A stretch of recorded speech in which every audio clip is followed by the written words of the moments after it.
I just spent $900 on this box of LEGO Star Wars minifigures, and if everything on the list is inside, this could turn into over $1,800. There should be over 100 minifigures in here, so today we're finding out if this lot is a gold mine or a complete disaster. First off, we have the massive Rancor, which only ever appeared in the Rancor pit in 2013, and it goes for $121. This is the coolest Star Wars creature LEGO ever made, and its design is ahead of its time. LEGO doesn't make creatures like this anymore. Our next minifigure is a Tauntaun, the Wampus Meal, sadly not the Rancor. This figure appeared in 3 sets and goes for $12 since he has his saddle. We even have a second one, except this time he doesn't have his saddle, so he's worth $10. Next is Jabba the Hutt, the gigantic slug, which appeared in 2 sets and goes for $42. This classic character is a must-have, so I'm not surprised it maintained its value even though a newer version of it appeared in the UCS Jabba Sail Barge of 2024. By the way, which version do you prefer? Let me know in the comments. We also have Qui-Gon Jinn, who appeared in the Duel on Naboo from 2017 and goes for $9. I wonder if we'll find his worst enemy in this bundle. Let's find out. Next is my favorite clone trooper, Captain Rex in his Phase 1 armor. This minifigure appeared in 3 sets and goes for an impressive $79. Our next minifigure is a Scarif Stormtrooper, aka a Shore Trooper exclusive to the battle on Scarif, and is surprisingly quite expensive at $35. After doing some research, I realized that all Scarif Stormtroopers are exclusive, and I was very surprised by how few of them LEGO released. We also have TC-14, one of the coolest protocol droids thanks to its chrome silver color. This minifigure only ever appeared for a short time as a May the 4th promo in 2012, which is one of the reasons he's worth an absurd $81. Man, I miss those amazing May the 4th promo LEGO used to do. They never missed back then. Next is Aayla Secura, exclusive to the Republic Fighter Tank of 2017. This minifigure still goes for $23, which surprises me quite a bit considering its updated version recently released in the Separatist MTT. Our next minifigure is Kanan Jarrus, who only ever appeared in the Phantom of 2017. This set was awesome as it used to include an exclusive Admiral Thrawn minifigure. Either way, LEGO never released that Kanan minifigure again, so he's worth $48. We're only 10 minifigures in, and these alone are worth $460. That's already over half of what I paid for the entire lot, so this is starting to look really good. Same set, we also have Grand Admiral Thrawn, who still goes for $70 even though the updated version was released in the Duel on Peridea of 2024. It did lose a bit of value though, cause at its peak it was selling for $130. Next is Max Rebo, who appeared in 2 sets, and that's another one of those minifigures that lost a ton of value since it was re-released years later. I honestly think it's a bit lazy of LEGO to release the same one over a decade later, cause not only does it reduce its value, but it doesn't add anything new to the LEGO world. The one I have here is still worth about $33 even though it has a cracked torso. We also have Ula, who only ever appeared in Jabba's Palace from 2012 and goes for $46. This minifigure is so good for 2012, and honestly, most of the minifigures from Jabba's Palace are amazing. LEGO really went hard on the minifigures design in this set. Also appearing in Jabba's Palace, but also the Rancor pit, is the Gamorrean Guard, who goes for $12 and will have the same fate as Ula, as he'll serve as a meal for the Rancor. Also exclusive to Jabba's Palace is Boushh, which goes for an incredible $84 and will continue to appreciate in value as long as LEGO doesn't release a new variant. This minifigure was also ahead of its time. Sadly, it doesn't have the right head and is missing its backpack, but those pieces aren't too expensive to replace. Also appearing in the same set is Bib Fortuna, who goes for $18. Our next minifigure is our second Grand Admiral Thrawn, worth $73, and I'm amazed to see 2 of them in the same bundle. Perhaps the seller was trying to build an army of them. Next is our second TC-14 Protocol Droid, which is also unbelievable because those minifigures are so rare. This one is worth $80, and I believe the last time I got one was over a year ago. A fine addition to my collection. Next is Boba Fett, exclusive to the Desert Skiff Escape of 2017. Since this one has exclusive pieces, it goes for $24. We also have the Phase 2 Clone Gunner, who only ever appeared in the Republic Fighter Tank of 2017 and goes for $12. This one's a solid clone. Our next minifigure is Mace Windu, who appeared in a set and a book. He does seem to have a few bite marks on his head, hence he goes for $7. Next is Greedo, who appeared in 2 sets and goes for $10. This is the most detailed Greedo LEGO has released so far. He must hope we don't find any Han Solo in this bundle, since if we do, that'll be the end of him. Oh, and there he is, Han Solo, who appeared in 2 sets. That didn't take long. Greedo should be scared for his life. Solo? Yes, Greedo. As a matter of fact, I was just going to see your boss. We're only about a quarter of the way through, and we've already made back the entire $900 plus more. Right now we're sitting at $933 in value, but the real question is, can that lot beat that $1,800 estimate? Let's find out. Next is a Jawa who appeared in 2 sets, and we even have a second one, only this time he has a different torso. We also have a third one, except he has the wrong hand color. Next we have 2 Tusken Raiders who appeared in 5 sets, and as long as we don't find any Anakin Skywalker, they'll be safe.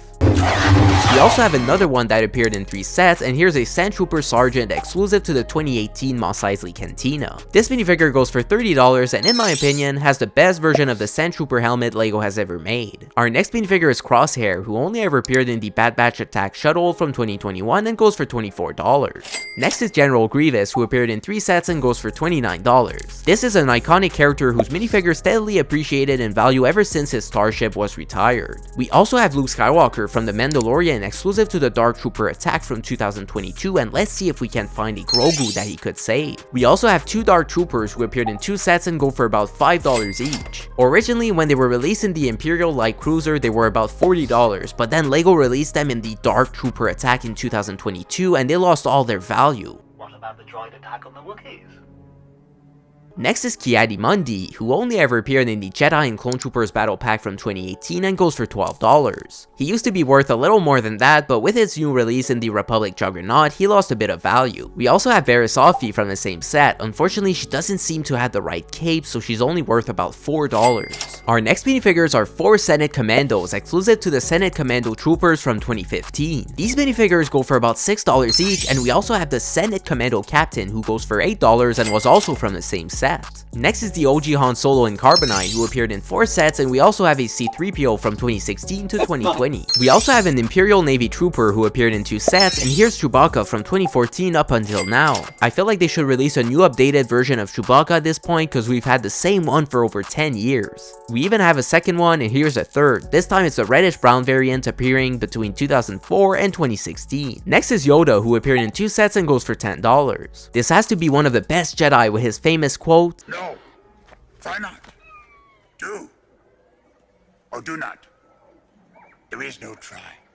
In life, hesitation and self-doubt are usually the real enemies. We also have another Yoda. This one appeared in 4 sets and goes for $7. Looks like the more experienced and wiser Yoda from the Goba is more expensive than his younger version. Maybe he's onto something with his teachings. Next is Bulyo, exclusive to the Millennium Falcon from 2019, and he goes for $12. Who even is this character? I don't remember seeing him in The Rise of Skywalker. Our next minifigure is Hera Syndulla, who appeared in 2 sets and goes for $15. This one also seemed to be worth slightly more before the release of her second variant. We also have Chopper, Hera's favorite pet, who goes for $10 and appeared in 4 sets and a book. We're about halfway through the box and we've already pulled $1,180 in value, and there's still a lot more left to go. This lot is turning out to be insane. Next is a Resistance pilot A-Wing who only ever appeared in the A-Wing vs TIE Silencer microfighters and goes for $9. I've always appreciated the amount of details this minifigure has. Our next minifigure is Emperor Palpatine, who appeared in 3 sets and goes for $7. Unfortunately, this one doesn't have the right hand color, but luckily it doesn't really affect its value.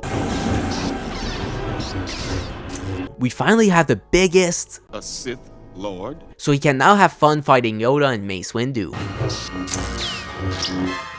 Next is the most recent version of Han Solo's Carbonite block, and now let's move on to the bag containing some damaged minifigures. First is Princess Leia in her slave outfit, who only ever appeared in Jabba's sail barge in 2013, and she goes for $70 even though she has cracks. I believe this remains the best version of this Princess Leia LEGO ever released, as the 2024 version wasn't as accurate as this one, especially in the leg piece design. We also have Reyes, who's another exclusive minifigure from this set, and he goes for $45, which is quite surprising. What's even more surprising though is that he's the only character of this species that was ever made in LEGO. That means that LEGO didn't even make our famous Senator Philo.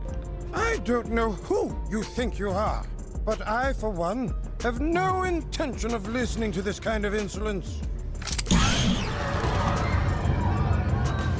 Well, they did in the LEGO Star Wars The Clone Wars game. We even have a Weequay skiff guard, also from Jabba's sail barge, and in this condition, he goes for $9. Next is Luke Skywalker from the Desert Skiff of 2012, and he goes for $3. A similar variant also appeared in the Rancor pit, but the difference is its alternate face. Next is Darth Maul, and since he has a cape, this is a version exclusive to the Sith Infiltrator from 2015. The same minifigure without the cape also appeared in 2 other sets. This is terrible news for Qui-Gon, who should fear for his life. Our next minifigure is Forlum, who appeared in 2 sets, and we also have another blind Kanan Jarrus, who's worth $45 this time due to his condition. Next is Obi-Wan Kenobi, who only ever appeared in the Duel on Naboo from 2017 without counting the variant with the cape, who appeared in 2 more sets. Our next minifigure is Chirrut Imwe, exclusive to the Imperial Assault Hover Tank from 2016, and he's worth $12 even when cracked. I'm not surprised, as I'm one with the Force is with me.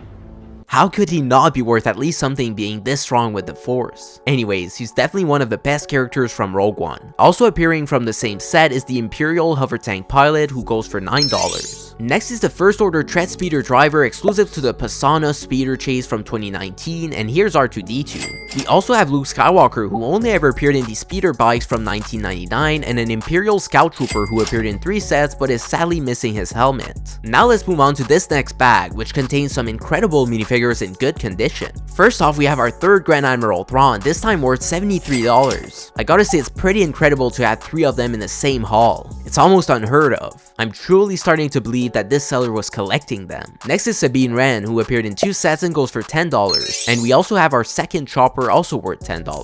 Our next minifigure is Darth Vader, who only ever appeared in Vader's TIE Advance vs. A-Wing Starfighter of 2016 and goes for $26.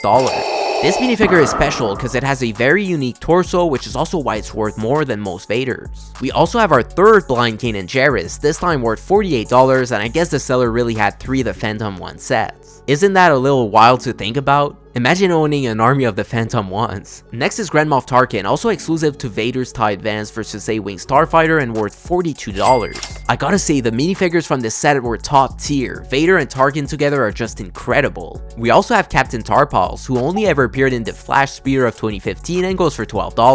That minifigure's details are incredible considering it was released in 2015. We even have a Naboo security officer from the same set, and he's worth $11. For some reason, LEGO really went hard on this set because that minifigure is super detailed too. Next are 2 Phase 2 Geonosis clone troopers, exclusive to the Geonosis troopers of 2015, and they're worth about $10 each. Our next minifigure is Mace Windu, exclusive to the ATT from 2013, and he goes for $9. We also have Obi-Wan Kenobi, who only ever appeared in the Bar Speeder with Sidecar from 2013, and he goes for $7. Next is another C-3PO, and here's a Jawa appearing in 3 sets, and we even have another one appearing in 2 sets. Our next minifigure is R5-D8, who appeared in 2 sets and goes for $10, and here's another R2-D2. We also have another Tusken Raider appearing in 3 sets, and here are 2 Mandalorian Death Watch warriors who appeared in 2 sets. Next is a First Order officer exclusive to the First Order Transport Speeder Battle Pack of 2017, and here are 2 First Order Stormtroopers. We also have 2 Snowtroopers and even a 3rd one exclusive to the 2016 Advent Calendar. Our next minifigure is a First Order Flame Trooper who appeared in 4 sets and is missing his backpack. We also have a Republic Trooper exclusive to the Republic Troopers vs. Sith Troopers from 2013, and here are 3 battle droids. Not enough to build an entire army to fight off the clones we got in this bundle. We're now on to our last bag, and let's kick it off with this Phase 1 Clone Trooper with printed legs who only ever appeared in the Jedi and Clone Troopers Battle Pack of 2018 and goes for $8. What's interesting about this minifigure is that none of its pieces are actually exclusive, but when combined together, they create this unique clone. We also have Darth Vader who appeared in 2 sets, but sadly this one has the wrong helmet. Luckily I had an extra one so I was able to complete it, and it's worth $9. Next is Anakin Skywalker, exclusive to the Darth Vader transformation of 2017. I love how detailed this minifigure is and that it kept a relatively low value of $5. Our next minifigure is the T-16 Skyhopper pilot, only ever appearing in the T-16 Skyhopper vs. Bantha Microfighters of 2020. Next is another Hoth Rebel Trooper exclusive to the Echo Base of 2009, and we even have another Yoda appearing in 4 sets. We also have a Wookiee exclusive to the Wookiee Gunship Microfighter from 2016. Next is Sugi, who only ever appeared in the Bounty Hunter Assault Gunship of 2011, and lastly is another R2-D2. That was definitely a massive LEGO Star Wars unboxing, over 100 minifigures in one haul. We paid $900, and after counting everything, the total comes out to $1,809, making this one of my most profitable Star Wars lots ever. If you enjoyed the video, hit that like button. It's the best free way to support the channel and help us make even better videos. Don't forget to subscribe and check out one of these 2 awesome LEGO Star Wars unboxing videos next. May the profits be with you. See you.